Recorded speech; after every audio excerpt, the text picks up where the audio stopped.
Sa ibang balita, abiso naman sa mga pasahero. Posibleng tumaas ang pamasahe sa LRT-1 kung aaprubahan ng Transportation Department ang hiling ng pamunuan ng tren. Alamin kung hanggang magkano sa pagtutok ni Joseph Moro.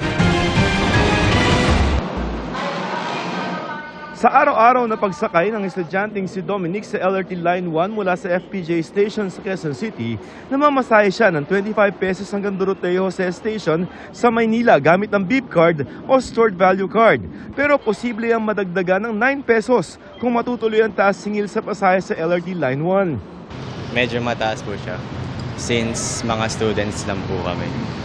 And minsan pwede po kahit ng allowance or budget. 6 hanggang 15 piso ang hinihiling ng Light Rail Manila Corporation o LRMC na dagdag sa kanilang singil depende sa distansya at ticket.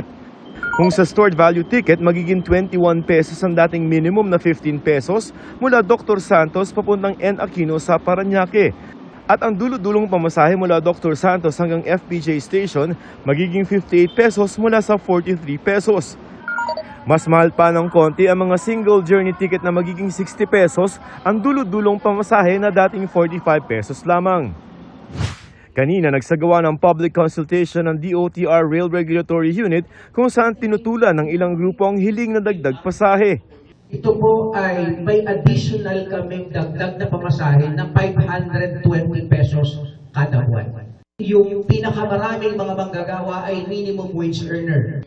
Paliwanag ng LRMC, 45 billion pesos na raw ang naibubuhos nilang investment tulad ng mga dagdag na bagong tren at mga bagong bukas na LRT Line 1 extension. Pero nung isang taon, kumita lamang sila ng 2.6 billion pesos. Nasa 2.7 billion pesos naman ang fare deficit o yung kakulangan sa singil sa pamasahe simula 2016. We are again engaging our partners in government to resolve. So it's either by fare increase or paying the fare deficit.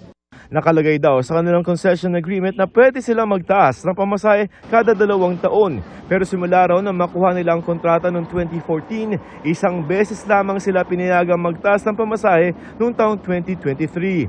May isang buwan ng Rail Regulatory Unit ng DOTR para magdesisyon kung papayagan ang hiling na taas pasahe sa LRT Line 1. Kung papayagan, posibleng sa Marso o Abril ito maipatupad.